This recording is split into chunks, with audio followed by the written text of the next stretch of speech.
Assalamualaikum warahmatullahi wabarakatuh. Waalaikumsalam warahmatullahi wabarakatuh. Nabi Mustafa Muhammad sallallahu alaihi wasallam wa alihi wa sahbihi wa alihi wa dhurriyyatihi wa ummatihi wa ikhwanihi wa sallallahu tabi'in wa tabi'in lahum bi ihsan ila yaumil qiyamah jami'an wa muslimin muslimatu wa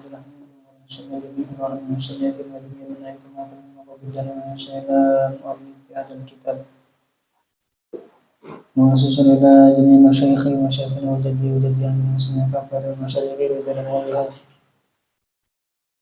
Al-Fatihah. A'udzu billahi minasyaitonir rajim. Bismillahirrahmanirrahim. Mana sekarang?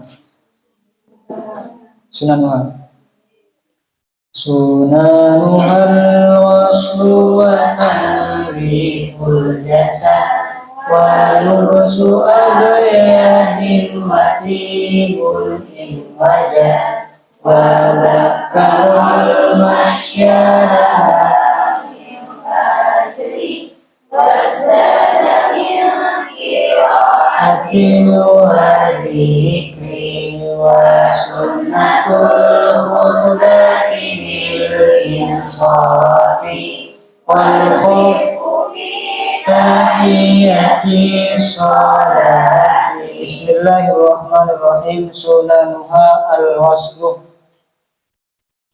Sunanuha adapun sunnahnya Jumat. Al-waslu ialah mandi. Sunnah sebelum berangkat Jumat itu mandi terlebih dahulu. Kalau tidak mandi makruh. Jadi sunnah mandi, kalau tidak mandi hukumnya makruh bagi orang yang ingin Jumat.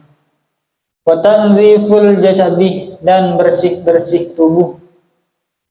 Memotong kuku, memotong rambut, menghilangkan bau yang tidak sedap pada tubuh. Itu sunnah. Wa lubsu abyadin dan memakai pakaian putih. Sunnah memakai pakaian putih.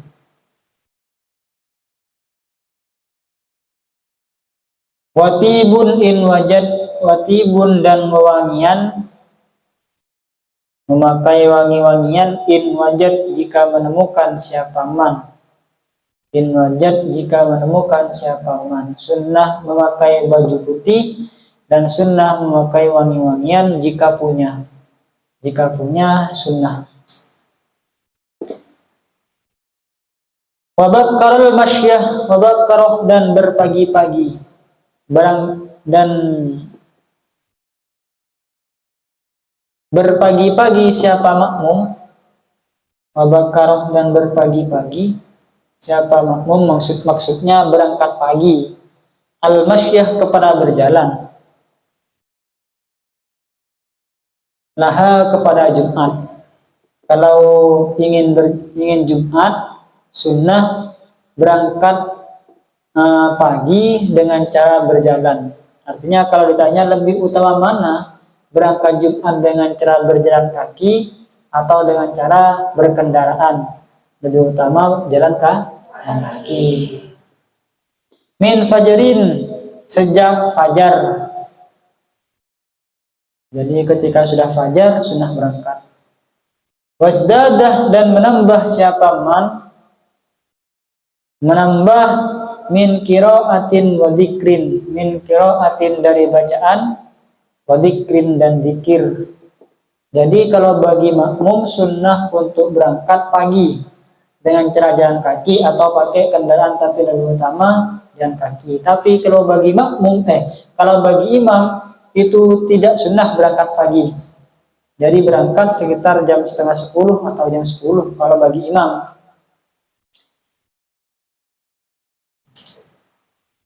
Dan di hari Jumat pula disunnahkan untuk memperbanyak bacaan, baca surah-surah, terutama surah yang dianjurkan seperti surah Al-Kahfi, ya kan. Alhamdulillah kalau sunnah kan memang setiap Jumat, setiap hari Jumat disunnahkan untuk membaca surah Kahfi, surah Ad-Dukhan, surah Yasin, As-Saffat dan sebagainya.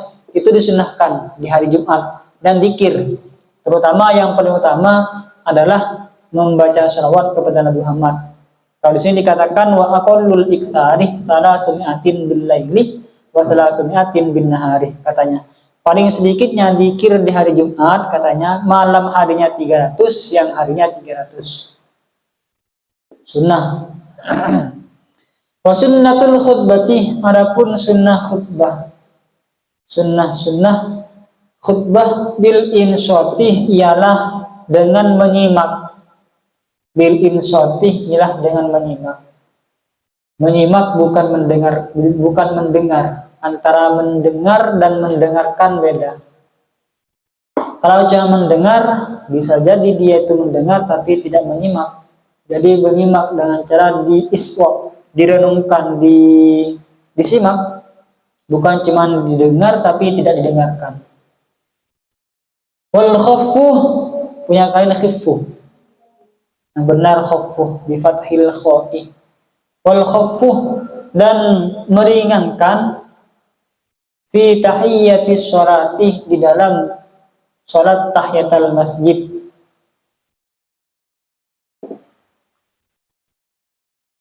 Ini kesunahan bagi makmum, ya, bagi hadirin, bagi selain khotib. Kalau hadirin, orang yang hadir Jumat, itu disunahkan untuk menyimak khutbah yang dibacakan oleh khotib, dan disunahkan untuk meringankan sholatnya.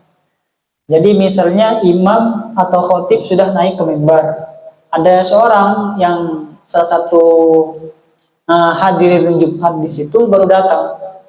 Khotib ada di atas mimbar, ada orang baru datang, maka orang tersebut tidak masalah, silahkan melaksanakan sholat tahiyatul masjid, cuman disunnahkan untuk takhfif. Ada yang mengatakan wajib, ada yang mengatakan sunnah. Harus takhfif, diringankan sholat tahiyatul masjidnya. Maksudnya bagaimana untuk meringankan? Maksudnya ambil farduhnya saja, jangan kemudian dilengkapkan dengan sunnah-sunnahnya. Misalnya imam lagi di mimbar, saya datang Jumat, baru datang, Allahu Akbar, gak usah baca iftitah, langsung baca Fatihah, Bismillahirrahmanirrahim. Tak usah melakukan kesunahan-kesunahan. Tasbih ambil satu saja, di dalam ruku ataupun di dalam sujud. Tak usah diperlama. Kalau sudah tahu dan sengaja, maka tak sah. Ada yang mengatakan tidak sah, ada yang mengatakan makruh, ada yang mengatakan haram, maksudnya bukan tidak sah tapi haram. Ada yang mengatakan haram, ada yang mengatakan makruh. Kalau sudah tahu untuk takhfif tapi dia malah memperpanjang atau menggenapkan dengan kewajiban-kewajiban di dalam sholat tahiyatul masjid, maka hukumnya ada yang mengatakan haram, ada yang mengatakan makruh. Tapi kan kalau kalian kan perempuan, tapi bisa disampaikan ini ilmu nanti, bisa ke adik, bisa ke adiknya, bisa ke suaminya atau kakaknya atau ke bapaknya nanti. Ini penting. Karena kalau saya perhatikan, karena pernah sering malah saya menemukan ketika imam sudah di mimbar, ada orang datang. Dia itu berdiri lama, berarti dia menggenapkan dengan surah pendeknya, tidak mencukupkan dengan Fatihah. Nah, lebih baik adalah mencukupkan dengan Fatihahnya, langsung ruku. Ruku gak usah lama-lama, satu tasbih saja. Langsung berdiri, begitupun seterusnya. Gak usah dilengkapkan dengan kesunahan-kesunahannya juga. Babu sholatil idaini. Bab tentang sholat dua hari raya, dalam kurung hari raya Idul Fitri dengan hari raya Idul Adha. Tusannu raq'atani law munfaridan baina tulu'in wa zawaliha adan. Tusannuh disunnahkan. Raq'atani apa dua rakaat. Raq'atani apa dua rakaat. Law munfaridan sekalipun sendirian. Jadi kalau Idul Adha ataupun Idul Fitri itu disunnahkan untuk melaksanakan dua rakaat saja, tidak boleh lebih. Kalau misalnya lebih dari dua rakaat, misalnya melaksanakan sholat Idul Adha atau Idul Fitri, tapi lebih dari dua, tiga atau empat misalnya, itu tidak menjadi sholat Idul Adha atau Idul Fitri. Jadi yang jadi cuma 2 rakaat tadi. Sedangkan 2 sisanya itu tak dianggap Idul Adha atau Idul Fitri. Karena itu termasuk menyalahi masyru' khilaful masyru', menyalahi syariat yang sudah ditetapkan. Jadi cukup 2 rakaat saja. Sekalipun sendirian ya. Artinya sholat Idul Fitri itu tidak wajib melaksanakan secara berjemaah.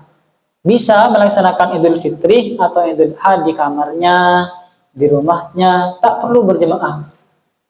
Tak wajib, tapi sunnah untuk berjemaah, untuk berkumpul di masjid bersama masyarakat yang lain.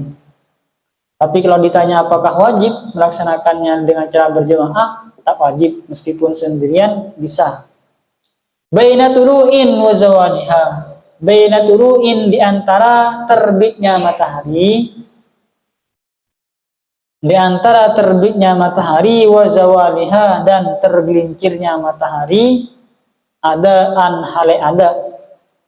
Jadi waktu pelaksanaan sholat Id, sholat Idul Adha atau Idul Fitri itu sejak terbitnya matahari, tak harus tinggi, tak harus setinggi sekedar 1 tombak, tak perlu. Pokok ada matahari yang muncul itu sudah boleh melaksanakan sholat Idul Fitri atau Idul Adha. Dan batas akhir adalah sampai tergelincirnya matahari, yakni ketika duhur. Kalau sudah waktu duhur berarti sudah habis waktunya melaksanakan Idul Adha atau Idul Fitri. Dan statusnya dikatakan ada selama dari waktu tadi, dari terbitnya matahari sampai tergelincir matahari, maka dikatakan ada.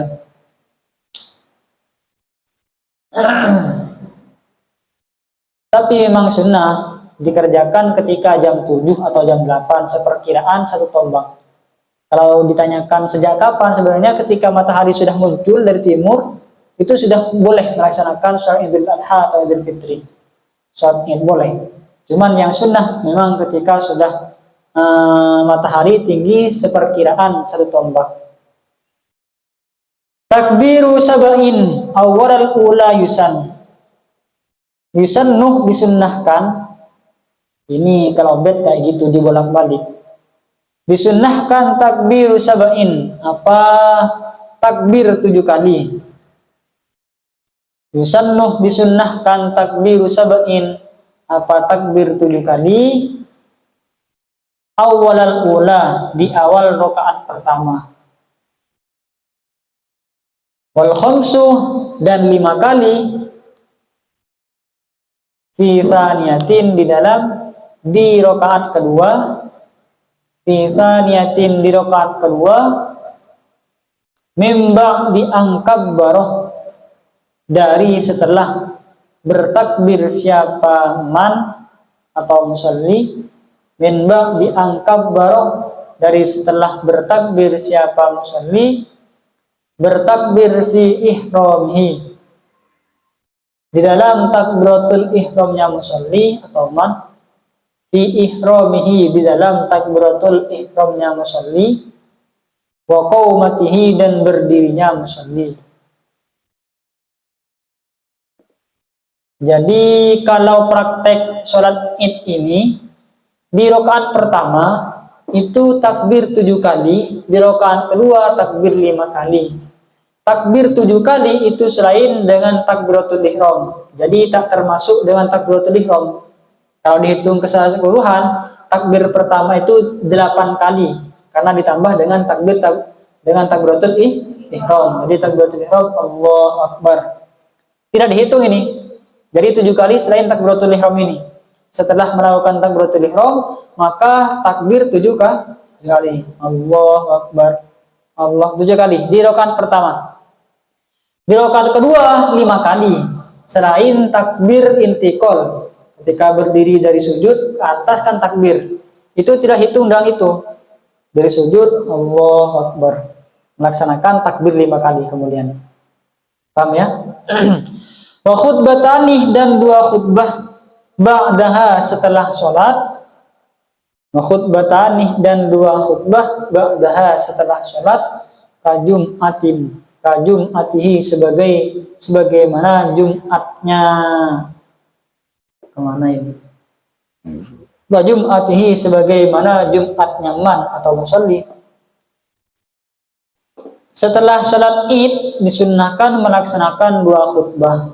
Ini bagi orang yang melaksanakan sholat Id secara berjamaah. Kalau misalnya melaksanakan sholat Id sendirian, gak usah khutbah, ya kan? Sholat sendirian, berdiri, atau jangan katibi.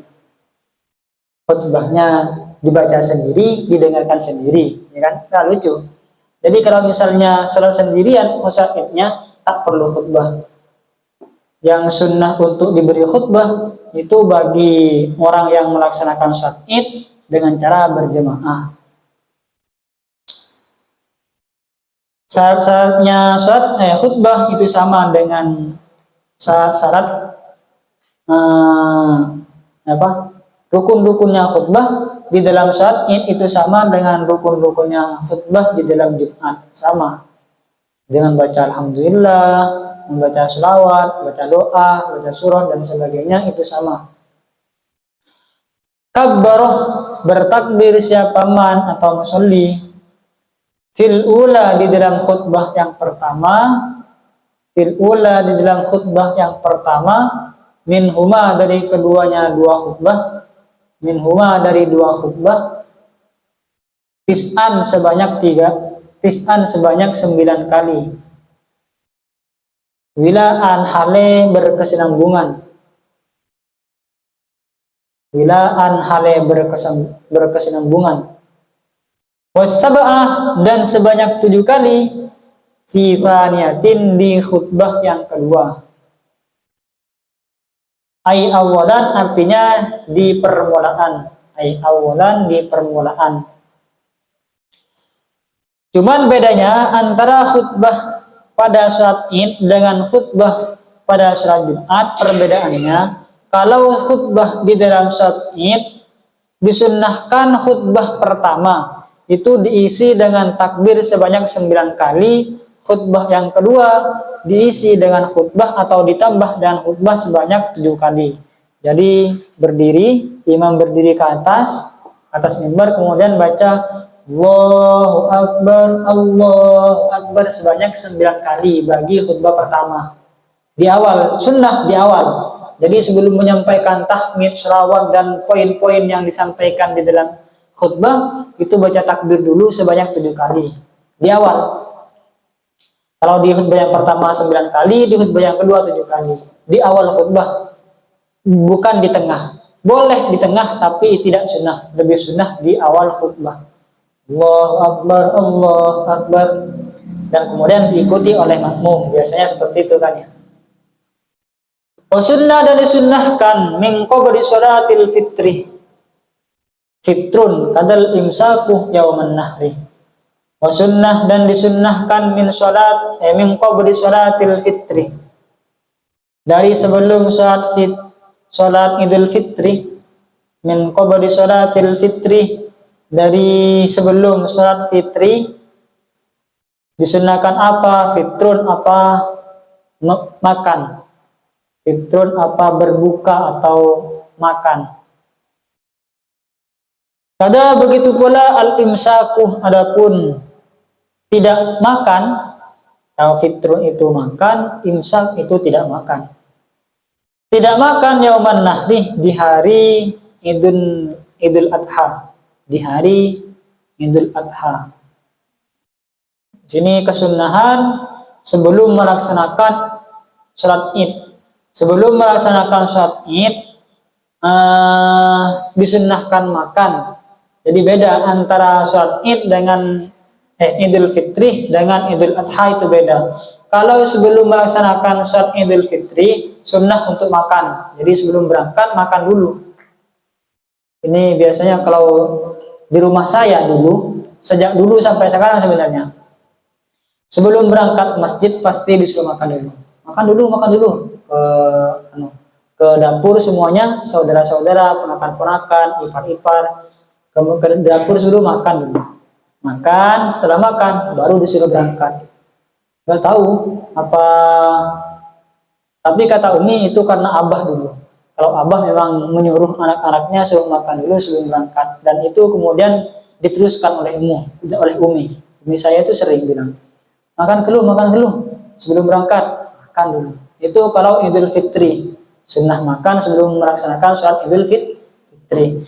Kalau Idul Adha disunnahkan tidak makan, kebalikannya. Jadi tahan, jangan makan, nanti makan kalau setelah melaksanakan Idul Adha. Lebih-lebih bisa makan daging kurbannya.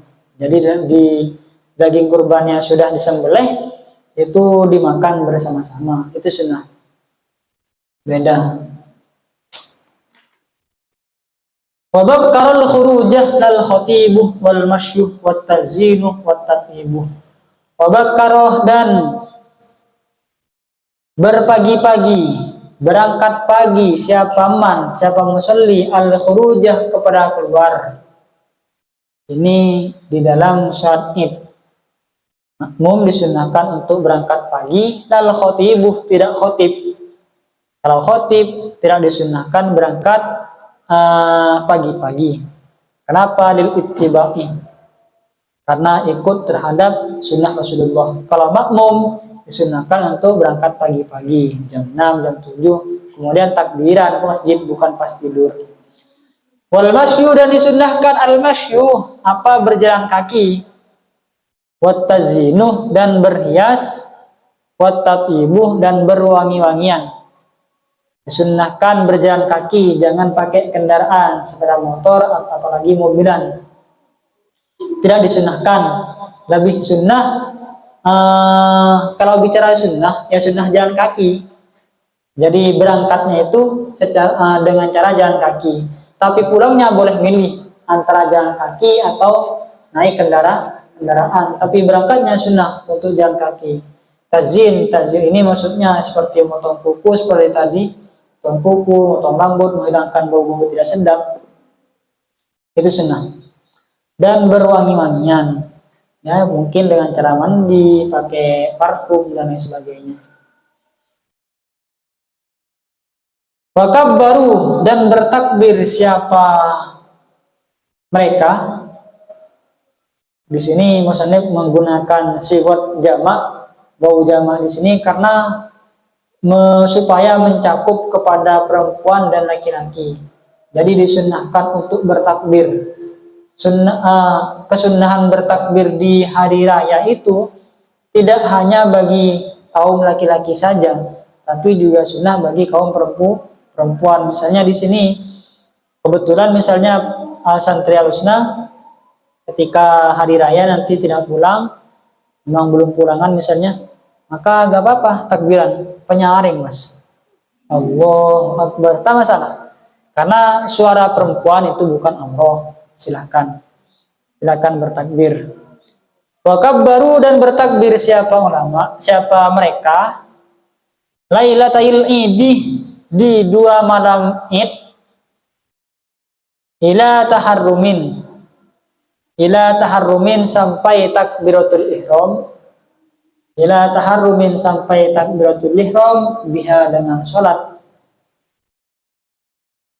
Pada begitu pula lima, bagi suatu tala yang mengiringi as-sholawati, kepada sholat. Tala yang mengiringi as-sholawati, kepada sholat. Ba'da subhit tasi'i, setelah subuh tanggal 9, setelah subuh di tanggal 9, ilantihai asri yaumir rabi'i, sampai selesainya asar hari keempat. Maksudnya hari keempat dalam kurung tanggal 13 Dzulhijjah. Jadi begini, ini menjelaskan tentang takbir. Jadi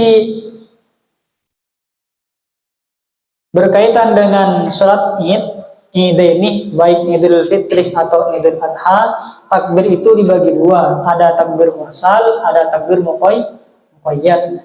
Takbir mursal itu dilakukan di hari raya Idul Fitri, sejak tenggelamnya matahari hari ketika malam hari raya Idul Fitri itu, dari tenggelamnya matahari sampai dilaksanakannya sholat Idul Fitri.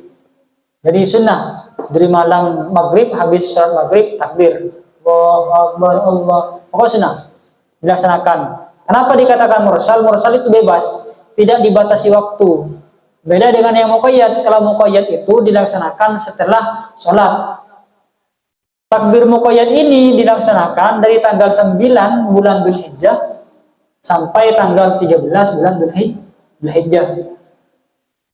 Kan kalau hari raya itu kan tanggal 10.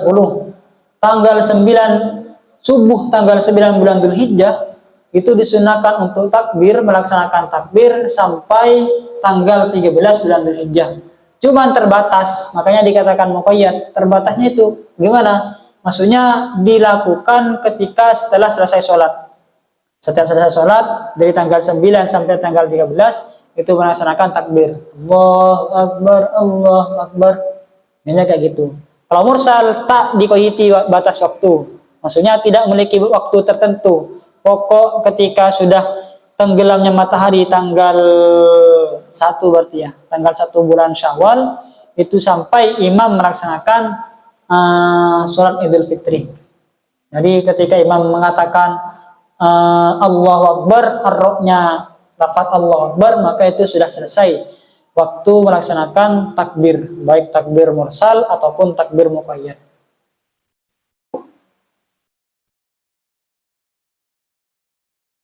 Bisa dilaksanakan perempuan dan laki-laki katanya di sini.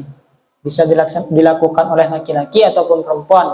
Dimanapun tempat, kalau takbiratul mursal atau takbir yang dilakukan di hari raya Idul Fitri itu bisa dilaksanakan dimanapun, di jalan, di pasar, di masjid. Biasanya kan kayak itu kan, ada takbir keliling, itu namanya takbir mursal. Jadi tak perlu dikoyiti dengan apapun, bisa dilaksanakan dimanapun dan kapanpun. Pokok setelah terbenamnya matahari sampai imam melaksanakan sholat Idul Fitri. Babu sholatil kusufi wal khusufi. Bab tentang sholat gerhana matahari wal khusufi dan gerhana bulan. Khusuf itu gerhana matahari, khusuf itu gerhana bulan. Di rakaatani wa kilahataini hawat ruku'aini wa qaumataini. Di adapun ini rakaatani ialah 2 rakaat. Di adapun ini maksudnya salat kusuf dan salat khusuf, gerhana matahari dan gerhana bulan. Rakaatani ialah 2 rakaat. Wa kilahataini, dan pada masing-masing 2 rakaat, dan pada masing-masing 2 rakaat hawat berisi apa hataini, berisi apa sholat, apa rakaat, ruku aini kepada 2 ruku, wa qaumataini dan 2 berdiri, wa qaumataini dan 2 berdiri. Pernah melaksanakan sholat kusuf dan khusuf? Belum pernah? Pernah. Prakteknya dilaksanakan berapa rakaat? 2 rakaat. Di masing-masing rakaat itu berisi 2 ruku dan 2 berdiri. Maksudnya berdiri itu maksudnya i'tidal. Jadi setelah takbir itu baca Fatihah, setelah baca Fatihah ruku, setelah ruku i'tidal. Setelah i'tidal baca Fatihah lagi. Setelah baca Fatihah lagi, ruku lagi, berdiri lagi untuk i'tidal. Setelah i'tidal kemudian sujud. Di masing-masing rakaat dilaksanakan seperti itu juga, baik rakaat pertama atau rakaat kedua prakteknya sama. Berisi ruku ini dan berisi qaumataini. Qaumataini maksudnya i'tidal. Wa sunnah, dan disunnahkan takwiluk tirol qaumati. Takwiluk tirol qaumati, apa memanjangkan bacaan berdiri. Apa memanjangkan bacaan berdiri. Wa subhatir rakaati, dan membaca tasbihnya atau memanjangkan tasbih rokaat, bukan rokaat ini, dan memanjangkan tasbih ruku dan memanjangkan tasbih ruku wassajadatih dan sujud. Di dalam pelaksanaan salat kusuf dan khusuf atau salat gerhana matahari atau gerhana bulan disunnahkan untuk memanjangkan bacaan berdiri, berarti baca Fatihah dan surah-surah pendeknya itu disunnahkan memilih bacaan yang panjang dan memanjangkan tasbih yang ada di ketika ruku ataupun ketika sujud, baca panjang sekalipun makmumnya tak ridho. Berbeda dengan salat berjamaah. Kalau salat berjamaah 5 waktu tadi disunahkan untuk tidak panjang-panjang. Jangan kemudian sebagai imam kemudian baca soal Al-Baqarah, ya kan? Tak boleh, tak sunnah. Kalau mau memanjangkan sholat di dalam jemaah maktubah, sholat 5 waktu, kalau ingin memanjangkan perlu ridho dari makmum yang lain. Saya nanti baca Baqarah ya, wangi pun, berarti silahkan memanjangkan. Tapi kalau misalnya saya nanti baca Baqarah ya, banyak yang kabur misalnya gitu kan, itu tidak disunnahkan. Kalau misalnya makmumnya tak setuju, tak sunnah untuk memanjangkan. Tapi kalau di dalam pelaksanaan salat gerhana matahari atau bulan disunnahkan untuk dipanjangkan. Baik makmum ridho ataupun tak ridho, sunnah untuk memanjangkan bacaan. Baik ketika berdiri baca Fatihah atau surah, atau ketika ruku dan sujud membaca tasbih. Panjangkan, tak masalah. Diperlama. Wal jahru, dan disunnahkan apa menyaringkan, memperkeras fi qiraatil khusufi, ketika membaca di dalam bacaan khusuf, di dalam bacaan gerhana di kemarin karena bulan, di dalam bacaan gerhana bulan. Wasirruh, dan disunnahkan apa melirihkan fil kusufi, di dalam bacaan gerhana matahari. Perbedaannya salat gerhana matahari dan gerhana bulan, kalau gerhana matahari disunnahkan dibaca dengan nyaring. Kalau gerhana matahari disunnahkan untuk dibaca secara lirih. Karena kalau gerhana matahari pasti terjadi di siang hari. Kalau gerhana bulan pasti terjadi di malam hari. Makanya kalau gerhana bulan dinyaringkan, kalau gerhana matahari dilirihkan. Wa khutbatani ba'daha, dan disunnahkan khutbatani apa 2 khutbah. Wa khutbatani, dan disunnahkan apa 2 khutbah ba'daha setelah salat. Kal jum'ati, sebagaimana Jumat. Kal jumu'ati, sebagaimana Jumat. Setelah melaksanakan salat kusuf ataupun khusuf, disunnahkan melaksanakan 2 khutbah sebagaimana khutbah di dalam Jumat. Qaddim ala fardin biwaktin wasi'atin. Qaddim, dahulukanlah olehmu ala fardin atas salat fardu, ala fardin atas salat fardu biwaktin wasi'atin, dengan waktu yang luas. Kalau waktunya masih luas, maka lebih sunnah untuk mendahulukan salat kusuf ataupun khusuf, mendahulukan salat gerhana matahari ataupun gerhana bulan daripada salat fardu. Kalau waktunya masih luas. Misalnya sekarang waktu Isya kan baru masuk. Sekarang gerhana bulan misalnya, maka sunnah untuk mendahulukan salat gerhana bulan. Karena kalau misalnya kamu mendahulukan salat fardu, salat Isya terlebih dahulu, nanti gerhana bulannya keburu selesai. Jadi sampai habis nanti gerhana bulannya. Tapi kalau misalnya waktunya sudah mepet, waktu Isya sudah hampir habis, maka lebih diutamakan salat fardu atau Isya. Karena salat Isya itu sifatnya fardu ain, sedangkan salat gerhana itu sifatnya sunnah. Jadi kalau waktunya sudah mepet, didahulukan salat fardu. Babu salatil istisqa'i, wallahu a'lam. Semoga bermanfaat. Kita tutup dengan kafaratul majlis. Bismillahirrahmanirrahim. Subhanakallahumma wa bihamdika asyhadu an la ilaha illa anta. Assalamualaikum warahmatullahi wabarakatuh. Waalaikumsalam.